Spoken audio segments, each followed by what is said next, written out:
Hi friends, so today we are going to discuss about torque acting on a rotating body. Okay, in previous lecture we have learned what is torque, concept of torque and the definition, and we also covered the CGS unit and SI unit, and it is also vector quantity.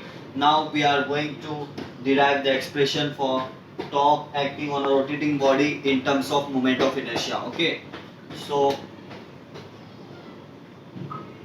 in terms of moment of inertia, in terms of moment of inertia, यहाँ लिख देता हूँ मैं in terms of moment of inertia. Okay, so before going ahead, I will draw a diagram for you guys so you can easily understand. Okay, and you can easily derive the expression for torque acting on a rotating body. In previous lecture, we also derived the expression for kinetic energy of a rotating body, where we use the formula for kinetic energy is half mv square for linear motion, and for rotational motion half I omega square. Okay, so these all are the basic things which we have learned. Now we are going to derive torque acting on a rotating body. तो basic formula, जो general formula होता है torque का, वो क्या होता है, torque which is equal to F into R. मतलब क्या होता है कि हमने जो डिराइव करेंगे, तो ये लीनियर मोशन के लिए, और एंगुलर के लिए क्या होता है, torque which is equal to I into alpha. तो ये हमें क्या करना है, डिराइव करना है फ्रेंड्स. तो ये डिराइव करने के लिए हमको इसका जो रिक्वायरमेंट लगेगा, तो हम क्या करेंगे, उससे पहले हम पहले डायग्राम बना लेते हैं ताकि आप लोगों को जो है सही से समझे. तो इन terms of moment of inertia निकालना है, तो टॉर्क के लिए मैं पहले डायग्राम बना लेता हूँ.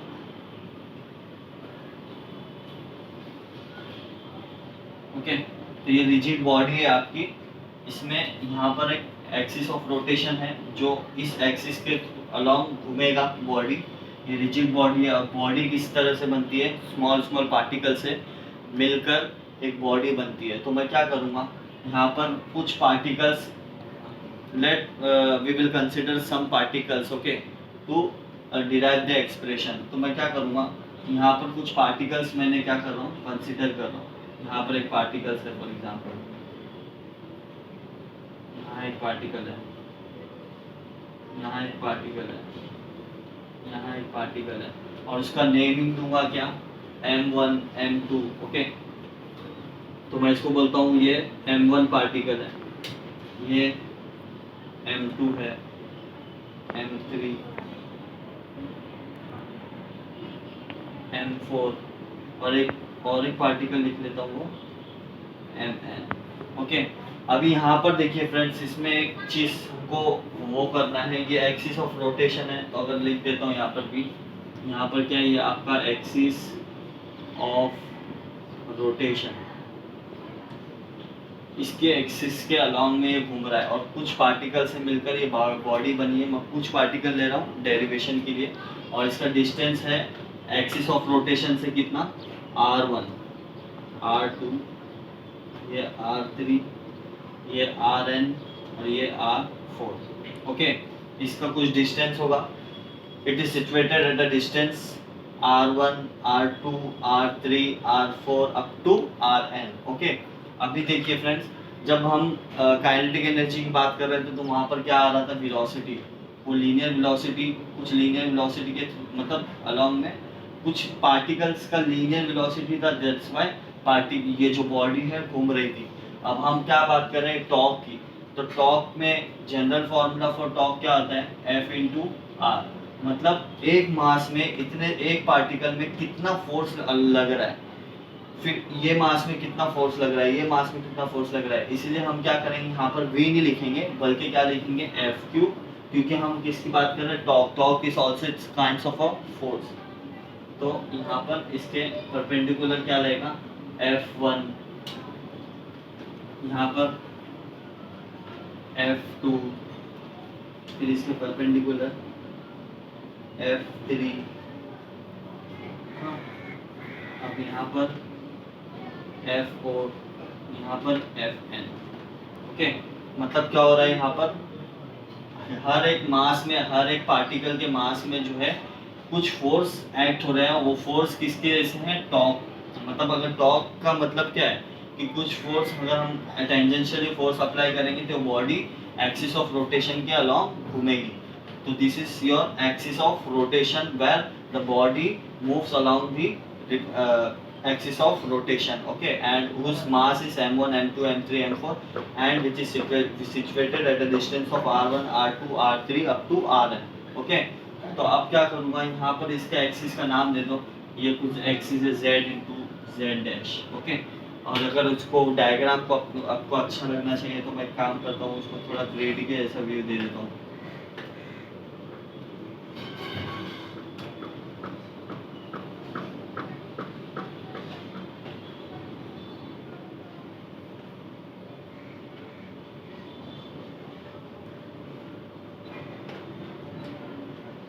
इस एक्सिस के अलावा मूव करेगा, ओके। तो यहाँ पर हर एक पार्टिकल्स में कितने फोर्स एक्ट हो रहे हैं उसका हम सम निकालेंगे तो हमको क्या मिल जाएगा, टॉर्क। और ये जो रोटेट हो रहा है ये क्या रहेगा आपका, alpha, angular acceleration, okay.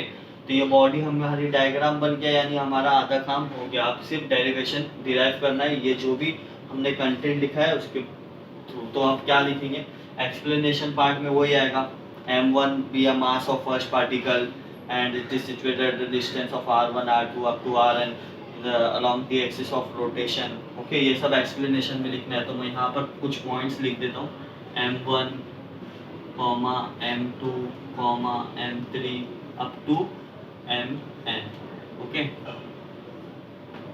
Let the body be it consists of n number of mass, okay। Let the body consist mass m1 m2 m3 up to mn, okay, which is situated at a distance of r1 r2 r3 up to rn, okay। उसके बाद क्या लिखूंगा, यहाँ पर forces है, क्या है, forces है।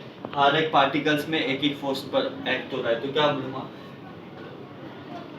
लेट द फोर्स एक्टिंग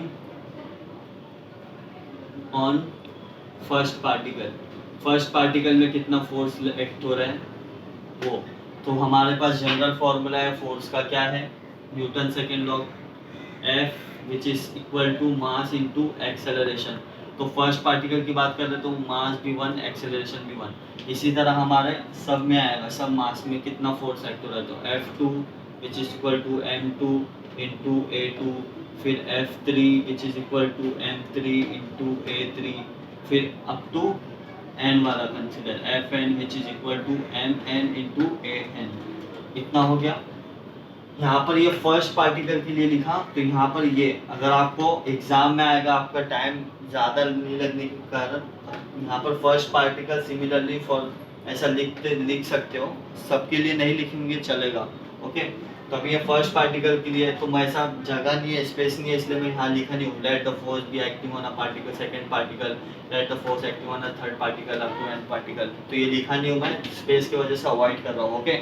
उसके बाद क्या है, आपका जनरल फॉर्मूला है रोटेशनल एक्सेलरेशन का, a equal to r alpha.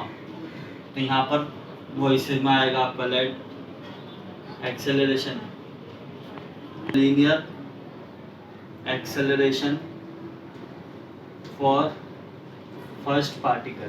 तो हम किसकी बात कर रहे हैं, फर्स्ट के लिए।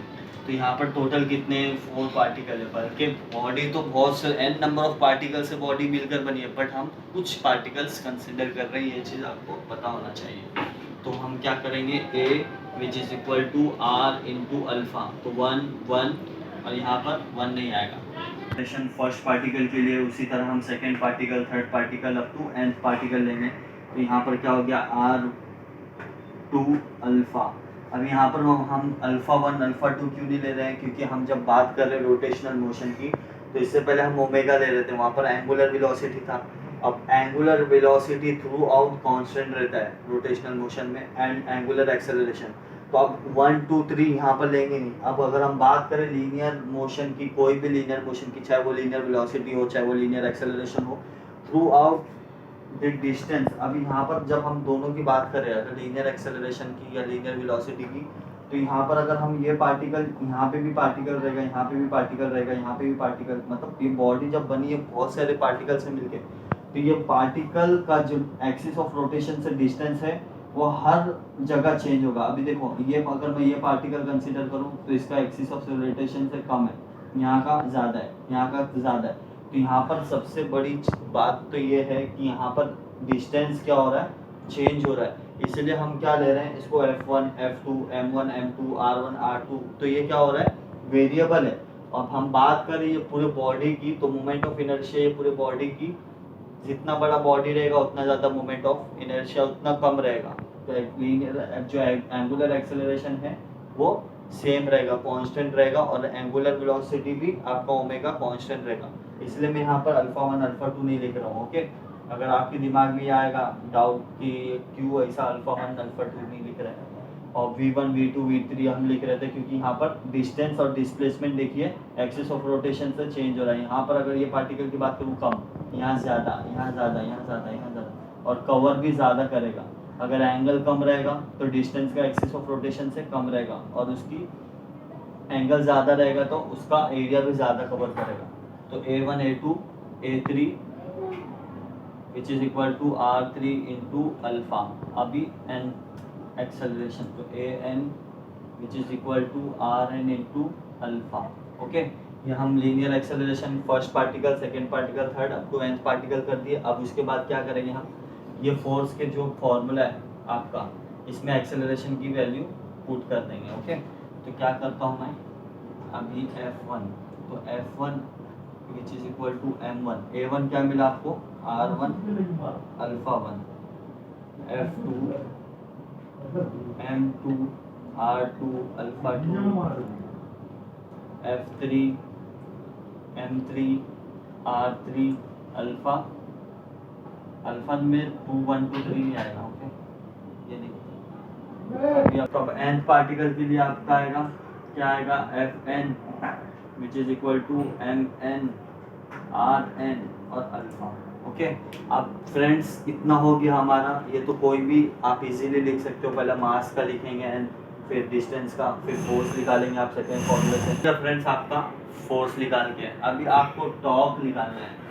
फर्स्ट पार्टिकल के लिए कितना टॉर्क रहेगा, सेकेंड के लिए कितना रहेगा, फिर nth पार्टिकल का हम समेशन ऐड कर देंगे तो हमको क्या मिल जाएगा, जो हम बात कर रहे हैं torque acting on the rotating body in terms of moment of inertia के। तो टॉर्क का फॉर्मूला, जनरल फॉर्मूला क्या है, कि torque which is equal to F into R. तो यहाँ पर फॉर फर्स्ट पार्टिकल की बात करें,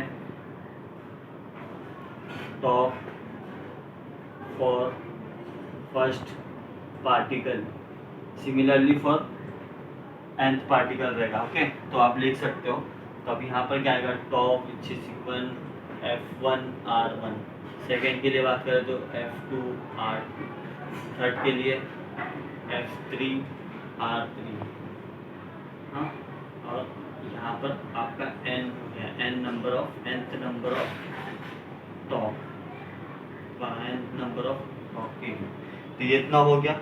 अब इतना होने के बाद आपको F की जगह पे क्या मिला है हमको, F1 F2 F3 की जो वैल्यू मिली है वो पुट करना है। तो हम पुट करेंगे। ये डायग्राम क्या करता हूँ मैं मिटा देता हूँ ताकि आपको स्पेस मिलेगा, तो समझाने में भी अच्छा होगा। यहाँ पर टॉर्क nth मिला। अब हम क्या करेंगे, टॉर्क और F1, यहाँ पर F1 की वैल्यू F2 F3, यहाँ पर F की पूरी वैल्यू पुट कर देंगे जो भी कंटेंट है आपका। तो torque 1 which is equal to, और एक फ्रेंड और एक चीज़ आपको बता दूं मैं, यहाँ पर आपका टॉ और F इंटू आर ये कभी भी वेक्टर क्वांटिटी होती है। हमने इससे पहले लेक्चर में पढ़ा था। तो जब ये वेक्टर क्वांटिटी होगी,